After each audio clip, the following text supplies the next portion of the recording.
Bien, hasta el momento hemos visto, hemos hablado de los sistemas, perdón, de los procesos en términos generales.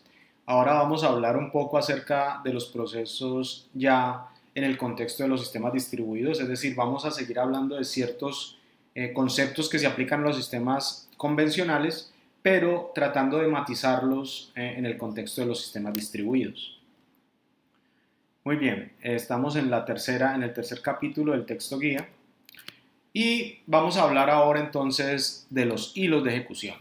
Bien, los hilos de ejecución entonces algunos autores los llaman lightweight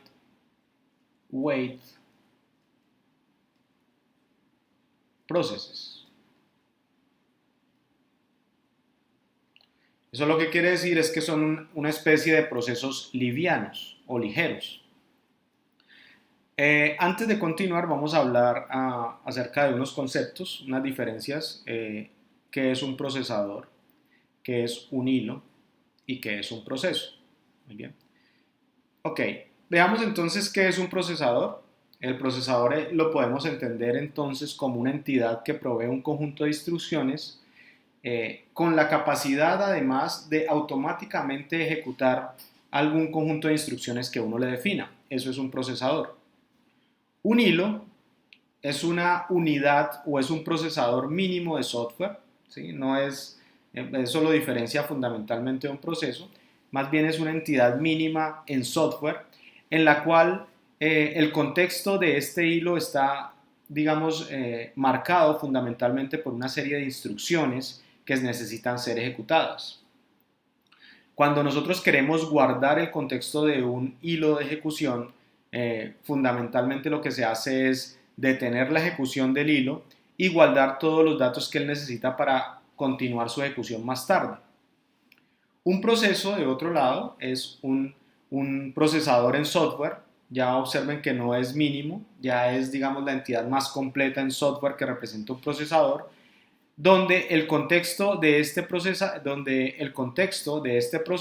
está constituido por uno o más hilos. Nosotros generalmente estamos acostumbrados a escribir aplicaciones single thread, ¿sí? Pues porque es más natural, aprendemos algoritmia y la algoritmia es single thread, pero actualmente se hace necesario empezar a pensar en aplicaciones multithread. Entonces los procesos pueden ser de un solo hilo, pueden tener muchos hilos. Luego, imagínense cambiar el contexto ya no de un solo hilo, como era el caso de los threads, sino cuando tenemos que cambiar el contexto de un proceso que puede involucrar varios hilos. Digamos que el problema ahí se complica o es un poco más sí, desafiante a la hora de hacer esa conmutación de contexto. Bien, hablando precisamente de esa conmutación de contexto, recordemos que context switching quiere decir conmutación de contexto. Los contextos posibles son el processor context, donde el processor context es todo lo que está alrededor de un procesador, el puntero de la pila. En algún momento, en un video anterior, hablaba acerca de la pila de un proceso. La pila del proceso tiene como propósito guardar el estado de la ejecución de un proceso o de un hilo inclusive. Se debe guardar también los registros de direccionamiento asociados a ese proceso. Existen registros de direccionamiento relacionados, por ejemplo, a dónde está el código, dónde está la pila, dónde está la memoria heap o el montón, donde uno define variables globales.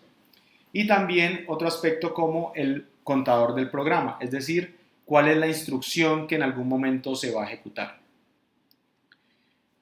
Otro tipo de contexto es el del hilo. Ya habíamos visto anteriormente que el hilo se ve como una entidad en software mínima que representa el procesador. Luego, ese hilo, pues precisamente es una colección mínima de valores que se almacenan en los registros y en la memoria y que son utilizados para poder ejecutar las instrucciones de una aplicación.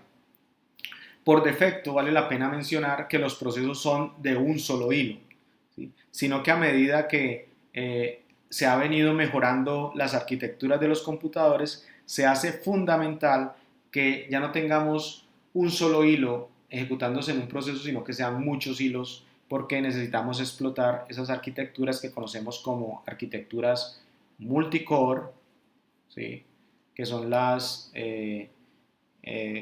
dual core, quad core, octa core y las many core. ¿Sí? Las many core, entonces ya estamos hablando de los sistemas GPU,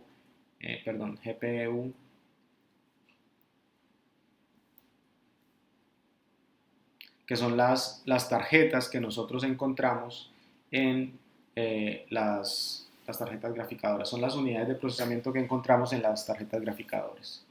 Y otro tipo de contexto, entonces, que podemos mencionar es el Process Context, que, digamos, también hace referencia a una colección mínima de valores que se almacenan en registros y en memoria, pero además también debo tener otro tipo de registros como el MMU, que es un registro o un conjunto de registros que me permiten gestionar la memoria que van a utilizar los diferentes hilos y los diferentes, por ejemplo, archivos que constituyen la ejecución de mi programa.